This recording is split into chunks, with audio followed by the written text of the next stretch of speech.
क्षमा करें दोस्तों। नमस्कार दोस्तों सभी को। मैं इस ब्लॉग के माध्यम से मैं आपको एस्पिरेंट्स की लाइफ को दिखाने की कोशिश करूँगा। हालांकि मैंने कोई ब्लॉग वगैरह पहले कभी बनाया नहीं है, तो मैं इसके आज ये मेरा इस तरीके से पहला ब्लॉग है। कहने का मतलब ये है, अभी डे 4 है। किस चीज़ का? मैंने एक चैलेंज लिया था। मैंने सोचा था उसका फर्स्ट डे का भी वीडियो मैं आपको बना के दूंगा, फिर क्या टाइम नहीं मिल पाया, तो क्योंकि उस चैलेंज को कंप्लीट करना ज़्यादा ज़रूरी था। तो मैं बताता हूँ, जैसे कि मैंने एक चैलेंज लिया है, मिशन एनटीपीसी 2026। ये 2026 चल रहा है, तो एनटीपीसी का एग्ज़ाम क्लियर करने की अपनी पूरी संभवतः हर एक कोशिश करेंगे।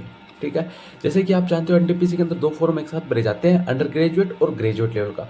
ये ज़रूरी नहीं है कि एनटीपीसी के लिए है, ये सभी का सिलेबस सेम है। वो मैं सारी चीज़ें आपको बताऊंगा। बाकी आप इससे ऐसे देख सकते हो कि इसके माध्यम से अपनी पढ़ाई को स्टार्ट कर सकते हो पढ़ना। क्योंकि काफ़ी प्रॉब्लम आती है, मुझे भी इस चीज़ का काफ़ी मतलब फेस करना पड़ा है इसको, कि यार पढ़ने का मन नहीं कर रहा। कल मेरा पढ़ने का बिल्कुल ही मन नहीं कर रहा था, फिर भी खींच के मैंने ढाई घंटे के आसपास मैंने पढ़ाई की है। और कोशिश करते हैं, अपना चैलेंज ये है कि 8 घंटा डेली स्टडी करनी है। ठीक है, और अपनी हेल्थ के लिए कुछ योगा एक्सरसाइज, वो तो रोज़ वीडियो डल ही रहा है, वो तो लाइव आ ही रहा है। मंडे से मैंने स्टार्ट किया था। ठीक है, आज इसका डे 4 हो गया। डे 3 तक एकदम कंप्लीट एक्सरसाइज, वॉक करते हैं। ठीक है, वॉक के बाद में धीरे धीरे जॉगिंग से अपने इसकी रनिंग स्टार्ट कर देंगे। ये दिल्ली पुलिस के अंदर अपने फिजिकल के लिए भी काफ़ी ज़्यादा हेल्पफुल होगा। ठीक है, और उसके बाद में वॉक हो गया, फिर एक्सरसाइज करते हैं, जो कि अपनी रनिंग के लिए और अपनी हेल्थ के लिए, इंडोरेंस वगैरह वो सारी चीज़ के लिए बढ़िया है। और क्योंकि मैंने पहले स्पोर्ट्स की तैयारी की थी, तो उसका मेरे को काफ़ी ज़्यादा अनुभव है, तो वो सारी चीज़ें मैं मिक्स करके एकदम बैलेंस वर्कआउट लेके चल रहा हूँ अभी। और फिर अपने योगाभ्यास करते हैं अपने खुद के लिए और स्टडी में फोकस के लिए। वो सारी चीज़ें अपनी चल रही है। फिजिकल एक्टिविटी वहाँ से ही चल रही है, वहाँ से एकदम अच्छे से कंप्लीट हो जाएगी। हाई जंप, लॉन्ग जंप, जितने भी फिजिकल क्राइटेरिया होते हैं वो सारे कंप्लीट हो जाएंगे। तो मैं आपको अभी मोटा मोटा बता दूं कि फिजिकल के अंदर है ना, मतलब फिजिकल की जितनी भी एक्टिविटी अपने 1 महीने के अंदर लगभग कवर कर लेंगे। जो बिगिनर है ना, 1 महीना काफ़ी है। वैसे 1.5 महीने के अंदर अपने 5 किलोमीटर की रनिंग अच्छे से कंप्लीट कर लेंगे। मैक्सिमम 1.5 महीना चाहिए, क्योंकि बिगिनर्स के लिए कम से कम 1 महीना, ये मैंने मैक्सिमम टाइम बताया है। ठीक है, अपना ये लक्ष्य है। और एनटीपीसी का तो अपने को एनटीपीसी पढ़ना ही। अब मैं आपको बता देता हूँ, फिर अपने आज का ब्लॉग के माध्यम से बता देता हूँ। पहले थोड़ा पिछला बता देता हूँ। देखो, डे 1 को मैंने अपना जो फिजिकल का चैलेंज था वो मैंने अच्छे से कंप्लीट कर लिया। नाम जाप का भी चैलेंज था, वो भी कंप्लीट कर लिया। इस चैलेंज के अंदर अपने इन्होंने 3 पार्ट में बांटा। पहला फिजिकल एक्टिविटी, जिसके अंदर अभी फिलहाल अपने वॉक कर रहे हैं, और वॉक जॉगिंग करके वो वर्कआउट है। ठीक है, मतलब रनिंग करना होता है मेन। उसके बाद में एक्सरसाइज और योगा, वैसे ये फिजिकल का हो गया। अब सेकंड पढ़ाई का है, और थर्ड अपने को नाम जाप करना होता है। ठीक है, मैंने ये तीनों चैलेंज फर्स्ट अच्छे से कंप्लीट कर लिया, सेकंड भी अच्छे से कंप्लीट कर लिया। जो थर्ड अच्छे से कंप्लीट कर लिया। जो सेकंड चैलेंज था अपना, सेकंड चैलेंज क्या था? सेकंड पढ़ाई का। तो पढ़ाई में कर पाया था 2.5 घंटा पहले, क्योंकि फिर उस दिन अपने छापर भी गए थे, तो वो कहीं मोखांड भी जाके आना था। क्योंकि जैसे अभी गाँव में रह रहा हूँ, वो सारी चीज़ें अपने को करनी पड़ती है, जो परिवार के रीति रिवाज होते हैं उसके थ्रू समाज में रहने के लिए करना होता है। ठीक है, और फिर अगले दिन मैंने 4 घंटे पढ़ाई की थी। पढ़ाई बोल सकती हूँ, मैंने एनटीपीसी का देखा, क्योंकि काफ़ी टाइम हो गया मैंने देखा। एनटीपीसी का नोटिफिकेशन देखा था क्या कुछ है, पिछला भी देखा, कट ऑफ कितनी गई है। अजमेर मेरा बोर्ड, मैं राजस्थान से बिलोंग करता हूँ, तो मैंने अजमेर बोर्ड से इसका एनटीपीसी का रेलवे का फॉर्म फिल किया है। तो अजमेर की कट ऑफ गई थी, CBT 1 की गई थी। एनटीपीसी ग्रेजुएट लेवल की कट ऑफ गई थी 72। लगभग आपके 75 के आसपास नंबर है ना, आप ओबीसी से हो तो आपका सिलेक्शन पक्का है, कोई रोक ही नहीं सकता।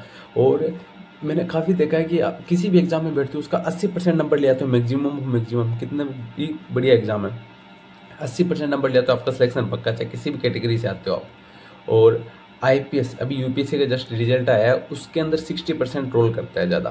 ठीक है, 50 से लेके 60% आपके नंबर आ जाते हैं, आपका सिलेक्शन पक्का है, देख लो। बाकी वनडे एग्जाम के अंदर 80% आपको उसका नंबर, जैसे कि 100 नंबर का एग्जाम है, आपके 80 नंबर आ जाते हैं, आप एग्जाम पास कर लोगे। ठीक है, हर एक के अंदर ये फॉलो होता है 80% वाला।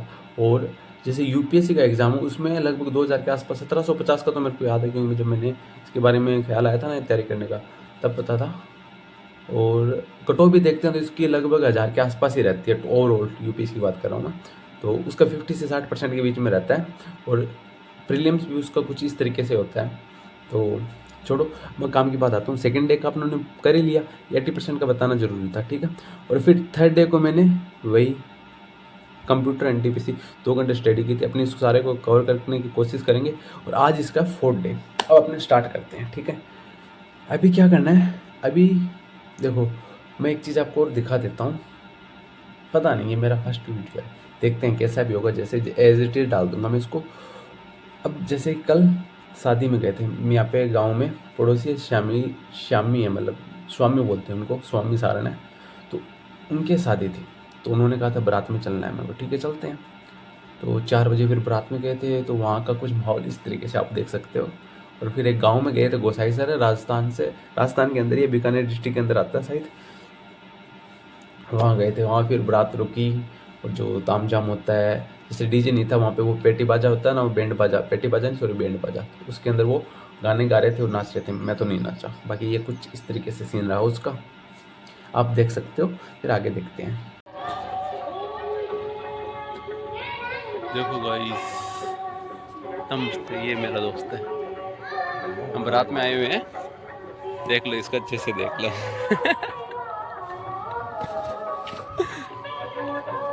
ये हम आए हुए हैं गोसाई सर, मस्त है ना। आपको मंदिर दिखाते हैं, मंदिर देख ही लिया होगा आपने।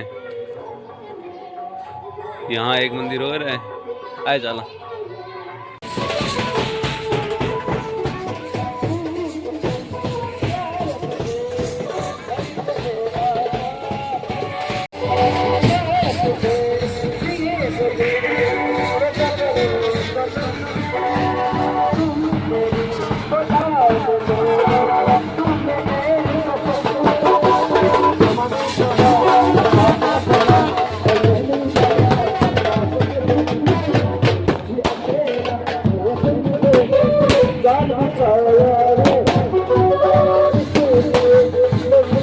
ओके, आपने देख ही लिया किस तरीके से धूमधाम से। कभी कभी करना चाहिए, पर क्या करें। अभी मैं कह रहा हूँ ना, जैसे गांव में रह रहे हैं तो अपनी जिम्मेदारी बन जाती है। फिर कहते हैं ना, क्योंकि एक परिवार में जो बड़ा होता है ना, वो इस सब कामों में जाता है। तो मेरे पिताजी नहीं है, तो फिर मुझे वहाँ जाना पड़ेगा। अगर मैं नहीं जाऊँगा तो वो फिर हमारे नहीं आएंगे, ऐसा कुछ होता है। हालांकि ज़्यादा वो मैटर नहीं करता, परंतु फिर भी फिर उन्होंने जैसे सामने से कोई चला के कहता है ना, फिर वहाँ जाना होता है। तो हम फिर शादी में गए, खूब इंजॉय किया, खूब टाइम पास किया। क्योंकि शादी में टाइम पास ही होता है, आपका कोई काम नहीं होता, दूल्हे राजा का काम होता है, दुल्हन को लेने जाता है। इसलिए बस बहुत कुछ वैसे सीखने को मिलता है जाते हैं तब। तो एक टाइम वेस्टिंग सा ही अपने स्टूडेंट के लिए। तो जब अपनी होगी तब अपने देखेंगे ना। तो अब मैं उसके बाद में फिर 12 बजे के आसपास वहाँ से बारात से आए। 80 किलोमीटर दूर थे हमारे गांव से। गोसाईसर था, गोसाईसर बीकानेर के अंदर आता है, मैंने आपको पहले बता दिया, ठीक है। तो फिर आने के बाद में सोया, सोने के बाद में सुबह 6:30 बजे जागा। 5 बजे का अलार्म लगाया था और नहीं उठ पाया, ठीक है। 6:30 बजे उठा, उठ के फिर मैंने वॉक किया। वॉक जो फिजिकल की एक्टिविटी है तो कंटिन्यू चलेगी, और पढ़ाई भी अपने रिकवर कर लेंगे, ये मैं आपसे प्रॉमिस करता हूँ। मैंने प्रॉमिस किया, ये मैं अपने आप को बता रहा हूँ ताकि मैं उसको रिकवर कर लूँ, ठीक है। तो 8 घंटे डेली अपने को पढ़ना है। तो इस वीक का जो लास्ट का 8 घंटे का मतलब होगा 6 दिन 8 घंटे, 8 6 48 घंटे पढ़ाई करनी है। और आपको मैं एक चीज़ दिखाऊंगा, प्रैक्टिकली प्रूफ करके भी दिखा दूंगा। ये 8 घंटे का मैं क्यों कर रहा हूँ, जब अपने 8 घंटे पढ़ाई करते हैं उसका कितना आउटपुट निकल के आता है, ठीक है। अभी तक टोटल अगर सभी चीज़ों को मिला के, मैंने पहले दिन 2.5 घंटे, दूसरे दिन 2 घंटे, 2.5 घंटे, ये ऐसे करके मैं आपको दिखा देता हूँ। हाँ, मैंने टोटल गिन लिया, लगभग अभी 8 घंटे स्टडी किया। करने का मतलब है कि अभी मैंने फर्स्ट डे की ही स्टडी पूरी कंप्लीट की, अभी सेकंड डे, थर्ड डे और आज वाला कंप्लीट बाकी पड़ा है। अब मेरे को मोटिवेशन मिल रहा है, क्योंकि देखो एक अपने दिल के अंदर कोई चीज़ होता है, कोई, क्योंकि मैं वास्तव में अकेला हूँ। मेरे परिवार में ना, जैसे मम्मी और हम 2 ही हैं, बाकी मेरे 3 बहनें हैं, वो ससुराल गए हुए हैं। बातचीत वैसे करते रहते हैं, पर हर एक चीज़ जो ना मन की बात होती है ना, वो हर एक उसके साथ शेयर नहीं की जा सकती। हालांकि तो हम इतने मेच्योर हैं कि देखो, एक जो फीलिंग होती है ना, वो सबके साथ होती है। मैं यहाँ पे कोई नेगेटिव बात नहीं कर रहा, मतलब कि अब मैंने बताया ना, मेरे को अंदर से फील हो रहा है, मेरा मन थोड़ा हल्का हो गया वास्तव में। मैंने आपको ये कहा ना, 8 घंटे हो गए, मेरे को वास्तव में जैसे अंदर से फील हो, अब अपने कर लेंगे। एक यही ट्रिगर पॉइंट होता है जिसे लगता है कर लेंगे। और मेरा यूँ मानना, कहीं ना कहीं आपको भी इस चीज़ से मोटिवेट मिलेगा। अब हमारा टारगेट क्या, मैं कोशिश करूँगा धीरे धीरे और ज़्यादा बेटर करने की इसको। टारगेट, अब हमारा टारगेट क्या है, मिशन एनटीपीसी, सिर्फ और सिर्फ मिशन एनटीपीसी के बारे में सोचना है। परिवार के अंदर समस्या आती रहती है, कहीं जाना होता है, टाइम वेस्ट होता है, परंतु उस सभी को झेलते हुए करना है, ठीक है। एक महान संत है जो कह गए, मतलब संन्यास ले रहे हो तो जंगल में रहकर तो हर बंदा संन्यास ले सकता है ना। जंगल में रहकर संन्यास लेना बहुत आसान है, वहाँ ध्यान करना कितना आसान है, क्योंकि वहाँ पे आपको डिस्ट्रैक्शन है ही नहीं। समाज के अंदर रहकर फिर उससे बाहर निकलना वो सबसे कठिन है। और जैसे कि कह गए थे कि गृहस्थी में रहकर सारी चीज़ों का पालन करते हुए फिर एक परमात्मा को प्राप्त करना, भगवान को प्राप्त करना, वो सबसे बड़ी बात है और वो सबसे महान तपस्या और महान कार्य है, तुलना में जो जंगलों में जाके तपस्या वगैरह करते हैं उसकी तुलना में। कि आप जब घर पे रह के करते हो तो आपके आसपास का जो इन्वायरमेंट है, घर वाले लोग भी उससे मोटिवेट होते हैं, वह ये बंदा कर रहा है तो अपने भी कर सकते हैं। जैसे भगवान श्री कृष्ण ने अर्जुन जी का एग्जाम्पल दे के अपने को सिखाया था। देखो, अर्जुन गृहस्थी में होते हुए भी उसने भगवान की प्राप्ति की थी, गृहस्थी में था। उस जैसे सुभद्रा उनकी वाइफ थी और भी गृहस्थी में रहते हुए अर्जुन भगवान श्री कृष्ण ने उपदेश दिया था। इस चीज़ से अपने को सीखने को मिलता है, बहुत कुछ सीखने को मिलता है। बाकी मुद्दे पे आता हूँ मैं। भी हमारा एनटीपीसी का है, ठीक है। और अभी मैं जस्ट स्टार्ट कर रहा हूँ। टारगेट क्या रहेंगे? टारगेट बस ये रहेगा, अभी मैं पहले मॉक टेस्ट दूंगा, क्योंकि देखो अंडर ग्रेजुएट लेवल का एग्ज़ाम आ गया है। 16 से लेकर अपने 27 मार्च तक एग्ज़ाम है और 17 को अपना मेरा एग्ज़ाम, मेरा सीकर सेंटर आया है फर्स्ट शिफ्ट में। तो ठीक है, 17 तारीख को है तो उसका कुछ एनालिसिस देख लेंगे। बाकी मेरे को उम्मीद नहीं है। बाकी अभी मैं ये सेकंड मॉक टेस्ट दे रहा हूँ और वैसे फर्स्ट मॉक टेस्ट है। फर्स्ट के सेकंड कैसे है? क्योंकि जब मैं क्या करता हूँ, कोई भी फॉर्म फिल करता हूँ उससे पहले मैं एग्जाम मतलब मॉक टेस्ट देख के देखता हूँ कितनी, मतलब मैं अभी किस स्टेज में। तब मैंने पहले मॉक टेस्ट दिया था, शायद 43 एक नंबर आए थे। अब काफ़ी दिन हो गए, बाकी काफ़ी कुछ पढ़ा भी है। स्टैटिक्स जीके के अंदर काफ़ी चैप्टर पढ़े हैं। अब मैं फिर से इसका मॉक टेस्ट दे रहा हूँ और मॉक टेस्ट देने के बाद में मैं आपसे मिलता हूँ और फिर मैं आगे का पहले मॉक टेस्ट दूंगा 1.5 घंटे का, टेक्स्ट बुक पे दे रहा हूँ, ठीक है। और उसके बाद में उसका पूरा एनालिसिस करने के बाद में मैं आपसे फिर से मिलता हूँ। दोस्तों, अभी मैंने ना अभी मैंने मॉक टेस्ट दिया है। मॉक टेस्ट देने के बाद में मैंने एनालिसिस किया और इन सब में मुझे टाइम लगा पूरा का पूरा 3 घंटे 54 मिनट लगे। अभी लगभग मेरे को 5-7 मिनट और लगेंगे, क्योंकि 2 क्वेश्चन मैंने मैथ के छोड़ रखे हैं, ठीक है। तो लगभग 4 घंटे लगे हैं। 1.5 घंटे का मॉक टेस्ट और 3 होते हैं, लगभग 2.5 घंटा मैंने एनालिसिस किया। एनालिसिस में मैंने हर एक चैप्टर का एनालिसिस किया, वो मैं आपको दिखाता हूँ। चैप्टर मतलब इसके अंदर क्या होता है, एनटीपीसी का जो अपने ग्रेजुएट लेवल का या एनटीपीसी अभी तो मैं ग्रेजुएट लेवल का मैंने मॉक टेस्ट दिया। इसके अंदर क्या है कि 1 से लेकर 100 तक है, सारे एकदम सीक्वेंस वाइज है। 1 2 3 4 5 6 7 8 9 तो 30 31 32 ऐसे 50 51 52 इस तरीके से है। वैसे सिलेबस चेक करते हैं तो उसमें पेपर पैटर्न में जैसे कि 30 नंबर मैथ के दे रखे हैं, 30 क्वेश्चन रीजनिंग के और 40 क्वेश्चन जीके जीएस के दे रखे हैं। सेम वैसे ही है, पर जैसे कि अपने जीडी का देते हैं तो उसमें 20-20 क्वेश्चन दे रखे हैं और एग्जाम भी मतलब 20 क्वेश्चन हिंदी के आगे और 20 मैथ के आगे, इस तरीके से आते हैं। पर एनटीपीसी में ऐसा नहीं है, आपने दिया तो आपको पता होगा, अलग अलग आता है, मतलब मिक्सअप पे आते हैं, सारे तीनों सब्जेक्ट के मिक्सअप आते हैं। तो मैंने इनके छांटे, साथ में एनालिसिस करता गया, देखता गया कहाँ गलती है। थोड़ा इंप्रूव हुआ है मैथ के अंदर, थोड़ा इंप्रूव हुआ है और रीजनिंग के अंदर थोड़ा सा। पर अभी मैं थोड़ा आपको बातें बताऊंगा। अभी ना मॉक टेस्ट देती है, एनालिसिस कर लिया, ठीक है। कुछ चीज़ें 5-10 मिनट और लगेंगे मेरे को बहुत जोर की भूख लग रखी है, गला भी सूख रहा है। देखते हैं किचन में क्या कुछ खा पी के आते हैं, फिर से अपने इसको एनालिसिस को कंप्लीट करेंगे, फिर अपना जो टारगेट है वो कंप्लीट होगा, ठीक है। किचन में जाते हैं अभी। जैसे कि मैं यहाँ, अरे यहाँ दिखाता हूँ आपको, ठीक है। ये हमारा छोटा सा रूम है। इसके अंदर यहाँ पढ़ाई करते हैं और ऊपर पंखा चल रहा है, इसको कर देते हैं बंद, ओके। और अपनी चाय की बिच ये खुद किया है, ये बच्चे लेके आएगी बहुत सारी। अब तो शायद महीने को हो गए।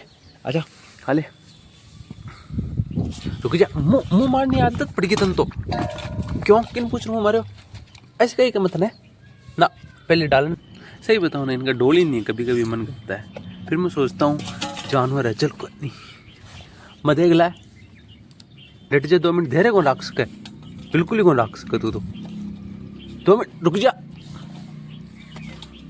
देखो कैसे कर रही है, गंदी तरह कर रही है। आज पता नहीं क्या हो गया इसको, आज इसने मेरे से चित्तर नहीं खाए ना, अब खाएगी तब समझ में आ जाएगा इसको। अब देख, ये तेरे को स्पेशल बर्तन दे रखा है, उसमें खाना। मेरे को वास्तव में इसकी ये आदत बहुत गंदी लगती है। ये दूध है, भैंस का दूध था यार, अंदर आ जाती है कभी कभी तो। मम्मी डांटती है मेरे को बहुत ज़्यादा। ये दूध है, अभी जस्ट इसी में से लिया और इसके अंदर आज हलवा बनाया तो थोड़ा सा ही रहा है। ये देखो बाजरे की रोटी कितनी अच्छी लग रही है, चौपड़ी हुई है पूरी, देखने में बहुत बहुत अच्छी लग रही है। दिखाता हूँ, देखो साइड में लेके बहुत ज़्यादा अच्छी लग रही है, बहुत ही अच्छी खुशबू आ रही है। तो ये खाएंगे अभी, इतना खा के फिर वापस चलते हैं पटने। चलो अब जैसे खाना वगैरह खा लिया मैंने और अभी लगभग टाइम बज रहे हैं 7 बज गए। अब वैसे ये मैंने वो आपको अभी जस्ट वीडियो दिखा था उसका बता रहा हूँ मैं। उसके बाद में मैंने थोड़ी देर पढ़ाई और की, अभी लगभग 5.5 घंटे मैंने आज की पढ़ाई की, अभी इतना ही करेंगे। इसके बाद में अभी एक्सरसाइज वगैरह करनी है, तो क्योंकि सुबह की नहीं थी, सुबह लेट हो गए थे, ये गलती दोबारा नहीं दोहराएंगे। क्या गलती कि शाम को कोई भी शादी अटैम्प्ट नहीं करूँगा आज के बाद में, कोई भी शादी शाम को अटैम्प्ट नहीं करूँगा। खासकर बारात में जहाँ जाना होता है वहाँ नहीं जाऊँगा। अगर गाँव में भी तो देखूँगा, बाकी चीज़ों से दूर ही रहेंगे। अभी मैक्सिमम 3 महीने की बात है, ठीक है। तो अब अपने क्या करेंगे, अभी मैंने जस्ट मॉक टेस्ट दिया था, वो एनालिसिस वगैरह कंप्लीट कर लिया, रणनीति भी बना ली, आगे के क्या कुछ कल का क्या टारगेट रहना चाहिए, ठीक है। तो वो मैं आपको कल के मॉक टेस्ट में दिखा दूँगा, क्योंकि ये वीडियो थोड़ा लंबा हो गया। और कल अपने को बस वही करना है, एक्सरसाइज के बाद में पढ़ाई को इंटरेस्टिंग तरीके से करेंगे। और बस एक बात मैं कहना चाहता हूँ, इस तरीके से पढ़ना अपने, ऐसे समझो फर्स्ट बार पढ़ रहे हैं और लास्ट बार पढ़ रहे हैं। इसके बाद में अपने को पढ़ाई नहीं करनी। चाहे कोई और सब्जेक्ट है, उसके बाद में अगर बाद में अपने को जैसे कुछ पढ़ना भी पढ़ाना, सिर्फ नोट्स से रिवाइज ही करना है, ठीक है। इससे ज़्यादा अपने को पढ़ने की जरूरत नहीं पड़नी चाहिए। इस तरीके से अपने को पढ़ना है। मैथ के सारे नोट्स इस तरीके से बना लेने हैं, और रीजनिंग की तो नोट्स बनाओ ना बनाओ, उससे ज़्यादा कुछ खास फर्क नहीं पड़ता। कुछ चीज़ें वो मैं आपको बता दूंगा, वहाँ से कवर हो जाएगी। बाकी स्टेट जीके बहुत बड़ा है। जीके के अंदर मैंने ये डिसीजन लिया पर्सनली कि स्टैटिक जीके को अच्छे से कंप्लीट करूँगा, क्योंकि मैंने ना अभी एक SSGD में सिलेक्ट हुआ था। अब मेरे जो भैया ना, उसके साला साहब, मैंने उससे डिस्कशन किया था, पूछा था, तब उसने कहा था कि मैंने स्टैटिक जीके और थोड़ा हल्का फुल्का करंट अफेयर किया था, इसके अलावा कोई एक टॉपिक भी नहीं पढ़ा अदर सब्जेक्ट का, जैसे कि जियोग्राफी, हिस्ट्री, पॉलिटी। मैंने डिटेल से बात की थी उससे। उसने कहा था उस स्टैटिक्स जीके और करंट अफेयर्स को मैंने मिक्सअप पढ़ा था, तो वहाँ से काफ़ी क्वेश्चन मेरे बन गए थे। जीडी की बात बता रहा था कि मैंने कम से कम 15 के आसपास मैंने क्वेश्चन अटेंड किए थे, और 14 मेरे क्वेश्चन सही हुए थे जीडी के अंदर, ठीक है। और उसका CRPF में सिलेक्शन हुआ है। तो वही है, चाहे जीडी की तैयारी करो, चाहे किसी चीज़ की तैयारी करो, करंट अफेयर्स पढ़ूंगा और स्टैटिक जीके पढ़ेंगे जीके के अंदर, क्योंकि इतना बड़ा है, मेरे को खुद को समझ में नहीं आ रहा है क्या करूँ, कैसे पढ़ूँ, ठीक है। तो बाकी इस वीडियो को यहीं समाप्त करते हैं। बाकी कल के चैलेंज के अंदर मिलते हैं, कोशिश करेंगे कल का वीडियो बस 5 से 10 मिनट का ही हो, ठीक है। जय हिंद। और अभी जस्ट अपने एक्सरसाइज वगैरह करेंगे, क्योंकि वो भी ज़रूरी है। ओके।